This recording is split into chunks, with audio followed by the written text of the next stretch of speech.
बंजारन बहू। कमला एक बहुत स्वार्थी महिला है। उसने पैसों के लिए एक ऐसे इंसान से शादी की जो पहले से शादीशुदा और एक बच्चे का पिता भी था। कमला के पति को मरे हुए एक अरसा बीत गया है। अब वो अपने सौतेले बेटे वैभव के साथ रहती है। वैभव के दिल में अपनी माँ को लेकर इतना डर है कि वो अपनी माँ के सामने एक शब्द नहीं बोल पाता। उसकी माँ जो कहती है उसको सर झुकाकर वही मानना पड़ता है। वैभव, तुमने अभी तक घर का काम क्यों नहीं किया? तुमसे कितनी बार कहा है कि सूरज निकलने से पहले तुम घर की साफ सफाई पूरी कर दिया करो। वैभव कुछ नहीं बोलता, चुपचाप सर झुकाए अपनी माँ की बात सुनता रहता है। तभी पास में खड़ा नौकर सुखराम कहता है, मालकिन, वैभव बाबा को रात से तेज बुखार है, इसलिए वो सुबह जल्दी उठ नहीं पाए। उनके बदले मैं घर की साफ सफाई कर देता हूँ। इसे कोई बुखार नहीं है। मैं इसे अच्छी तरह से जानती हूँ। ये सब काम न करने के बहाने हैं। सुखराम काका, बोल दो इसे, सारे घर का काम यही करेगा। और इससे समय पर अपना काम पूरा नहीं किया तो इससे आज का खाना भी नहीं मिलेगा। मगर मालकिन, वैभव बाबा की सच में ही तबीयत खराब है, आप एक बार देख तो लीजिए। कमला बिना कुछ बोले वहां से चली गई और बेचारा वैभव तेज बुखार में भी काम करता रहा। कमला वैभव की शादी एक ऐसी लड़की से कराना चाहती थी जो अनपढ़ हो और कमला से इसी तरह डरे जिस तरह वैभव डरता है, ताकि वैभव की सारी जायदाद और धन दौलत उसकी मुट्ठी में रहे। लेकिन आज के जमाने में ऐसी लड़की मिलना मुश्किल है। कमला कार में यही सब कुछ सोचती जा रही थी कि तभी रास्ते में, अरे ड्राइवर, तुमने कार क्यों रोक दी? और ये इतना शोर कैसा? मैडम, आगे कुछ बंजारों का खेल चल रहा है, इसलिए भीड़ लगी है। मैं अभी भीड़ को साइड में करवाकर कार निकालता हूँ।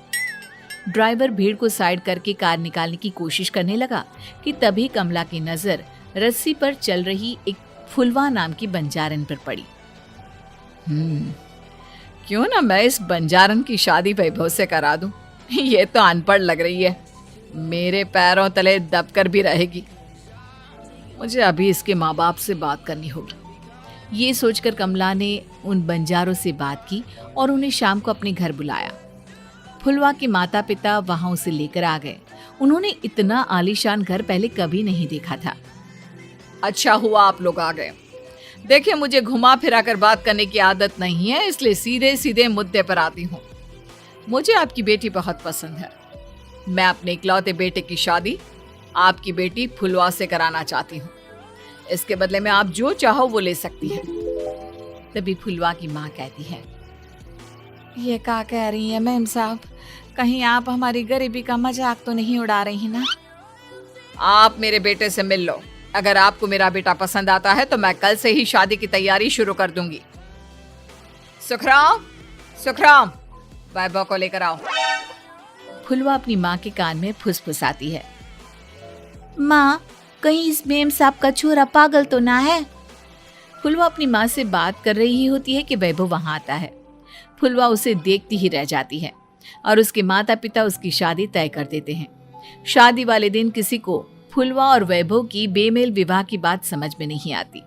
फिर भी एक औरत कमला से पूछ ही लेती है, कमला जी, आपने अपने इकलौते बेटे की शादी देहाती गवार से क्यों करा दी? ये बंजारन आपके घर की बहू बनने लायक तो नहीं है। कम से कम अपने स्टेटस का ही ख्याल कर लिया होता। बहू तो अपने टक्कर की लाती, आपने तो बंजारन को ही बहू बना लिया। अब कमला को समझ में नहीं आ रहा था कि इस बात का क्या जवाब दे। वो कुछ देर चुप रही और सोच समझ कर कहती है, बहन जी, आपको तो पता है आजकल के बच्चे किसी की बात कहाँ सुनते हैं। मैं तो अपनी बहू एक पढ़ी लिखी और अपनी सोसाइटी की ही ढूंढ रही थी। लेकिन मेरे बेटे ने मेरे सामने इस बंजारन को लाकर खड़ा कर दिया। बोला कि मैं शादी करूंगा तो इसी से। अब भला मैं क्या करती, मुझे अपने बेटे के सामने झुकना ही पड़ा। कमला की ये बातें सुखराम भी सुन रहा था। उसने ये सारी बातें वैभव को जाकर बता दी। काका, मैं तो फुलवा को जानता भी नहीं, फिर माँ मेरे बारे में झूठ क्यों कह रही है?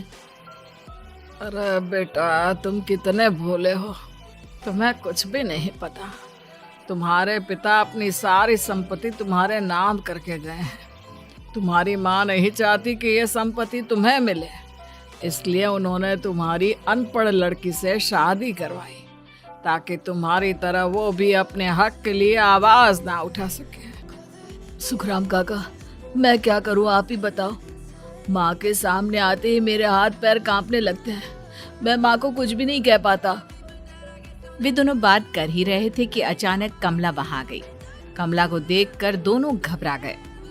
तुम दोनों फिर कभी बातें कर लेना, अभी फेरों का समय हो गया है, चलो जल्दी आओ।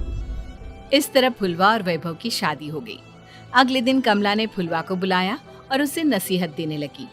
देख बंजारन, तुझे मैंने अपनी बहू बना तो लिया है, लेकिन तुझे इस घर में आँख कान मुंह बंद करके रहना होगा। घर का काम कर और अपने पति से मतलब रख, समझी? कमला का ऐसा रवैया फुलवा को बिल्कुल समझ में नहीं आया। उसने वैभव से इस बारे में बात की। सुनिए ना, माँ जी ने जिस तरह मुझसे बात की मुझे अच्छा नहीं लगा। शादी से पहले तो वो मुझसे बहुत अच्छे से बात कर रही थी, लेकिन शादी के बाद उन्हें क्या हो गया? तुम ज्यादा मत सोचो, जैसा माँ कहती है वैसा ही करो। ये कहकर वैभव वहां से चला गया। अगले दिन वैभव को घर के नौकरों की तरह काम करता देख फुलवा को बहुत हैरानी हुई। फुलवा ने इस बारे में सुखराम काका से बात की तो सुखराम काका ने फुलवा को सारी बात बता दी। अब फुलवा को समझ में आ गया कि उसकी सास ने एक बंजारन को बहू क्यों बनाया। एक दिन वैभव घर का काम कर रहा था, तभी उससे कांच की प्लेट टूट गई। किसने गिराई ये कांच की प्लेट? वैभव को वहां खड़ा देख कमला ने छड़ी से उसे मारना शुरू कर दिया। उसके पैर में कांच चुभ गया और खून बहने लगा, लेकिन फिर भी कमला उसे मारे जा रही थी। ये देखकर फुलवा ने कमला के हाथ से छड़ी छीन ली और तोड़कर फेंक दी। बंजारन, तेरी इतनी हिम्मत, तूने मेरे हाथ से छड़ी छीनी? कमला फुलवा को थप्पड़ मारने ही वाली थी कि फुलवा उसका हाथ पकड़ लेती है। ओ सस माँ, मैंने मॉम की गुड़िया ना समझ लियो। बंजारन हो बंजारन, ईंट का जवाब पत्थर से देना जानती हूँ। आज के बाद मेरे या वैभव जी के ऊपर हाथ उठाने की सोचियो भी ना, समझी ससु माँ? ये कहकर फुलवा वैभव को लेकर वहां से चली गई। उसने वैभव के पैर पर पट्टी बांधी, उसके आंसू पोंछे। वैभव ने पहली बार किसी के दिल में अपने लिए इतना प्यार महसूस किया। अब फुलवा वैभव का हर काम में हाथ बटाती, उसका बहुत ख्याल रखती। इस तरह दोनों बहुत ज्यादा नजदीक आ गए। वहीं दूसरी ओर कमला सारी जायदाद अपने नाम करने की साजिश करने लगी। और एक दिन, वैभव, जल्दी बाहर आओ। कमला की आवाज सुनकर वैभव और फुलवा अपने कमरे से बाहर आ गए। जी माँ, आपने बुलाया? ये ले, इन कागजों पर साइन कर दे। वैभव कागजों पर साइन करने ही वाला था कि फुलवा वैभव के हाथ से पेन छीनकर कहती है, ना वैभव जी, आप इस पर हस्ताक्षर नहीं करेंगे। आओ बंजारन, मैं तुझसे बात नहीं कर रही। ये बात मेरे और मेरे बेटे के बीच की है। चुपचाप पेन दे दे, नहीं तो तेरी खाल उधेड़ लूंगी।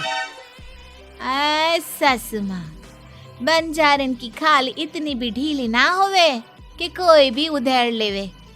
जो यकीन ना आता हो तो देख ले उतार के।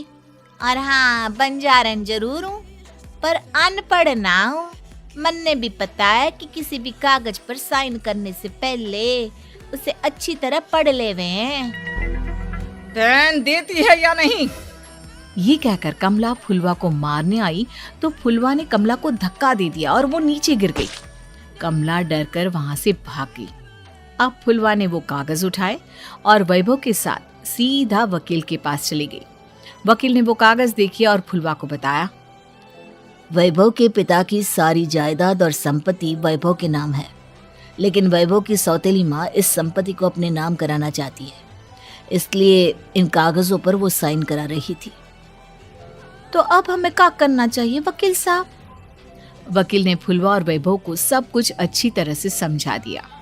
अब दोनों घर पर पुलिस को लेकर पहुंचे। कमला पुलिस को देखकर घबरा गई। पुलिस ने कहा, आपके नाम की कंप्लेंट हुई है, आपको हमारे साथ थाने चलना होगा। कंप्लेंट? कैसे कंप्लेंट?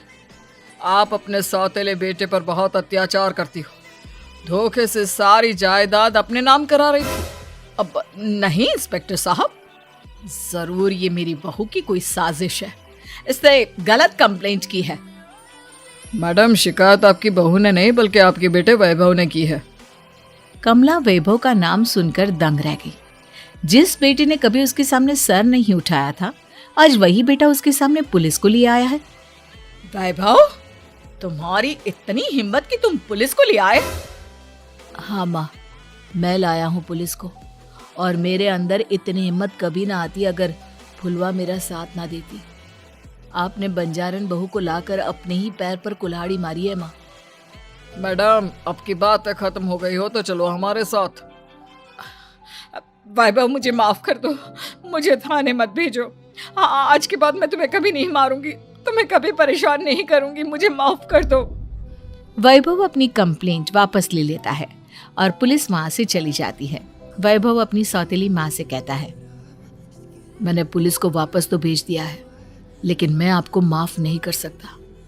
आपने बचपन से आज तक कभी मेरे सर पर हाथ नहीं रखा, हमेशा मुझे मारती रही, नौकरों की तरह बर्ताव करती रही।